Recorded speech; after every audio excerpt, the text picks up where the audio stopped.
Oh, you can smell a general election coming when the government gives you all the good news, all the happy news. Something they could have done years ago. The migrant hotels are ending, ladies and gentlemen. The government have finally found some way to do it. But how are they doing this? Oh, because they're making bigger sites. The campsites, the military sites, barges and everything else. The migrants are still coming in, illegal migrants on boats and other routes.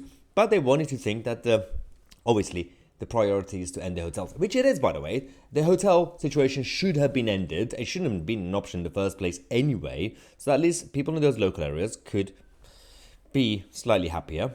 But because the cost to the hotels got to £8 million a day. That is the latest update. But let's go to Robert Jenrick, our minister, telling us the good news. I can inform the House that today the Home Office wrote to local authorities and MPs to inform them that we will now be exiting the first asylum hotels. Hotels in all 4 nations of the UK. The first 50 of these exits will begin in the coming days and will be complete by the end of January, with more tranches to follow shortly. But we will not stop there. We will continue to deliver on our strategy to stop the boats, and we will be able to exit more hotels. And as we exit these hotels, we're putting in place dedicated resource to facilitate the orderly and effective management of this process and limit the impact on local communities. Okay, let's be honest. The Tories' strategy right now is quite clear. They know that they only have a year until the election.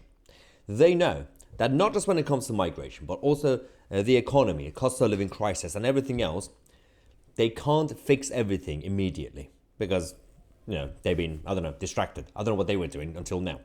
But what they're going to do, and it's happened before in 2015 election, they're going to give us some red meat, some happy news, some good progress, saying we're on the right track. So a year from now, when the general election comes, you're going to see a lot of PR messages from the Tory government saying we're on the right track. We've just started now. We're making the right solutions.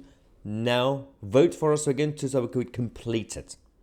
That is going to happen. Same thing happened with David Cameron in the 2015 general election, saying, okay, all we need to do is just bring down the deficit a little bit so we can show the public that our plan is working. That's going to be the line. Our plan is working. And there are still a lot of people who don't trust Keir Starmer. So they might be like, well, if the plan is working, let's give him another chance. But a lot of people who voted Tory in 2019, they're just going to be frustrated saying, you've said this before. What is this plan that takes decades to do?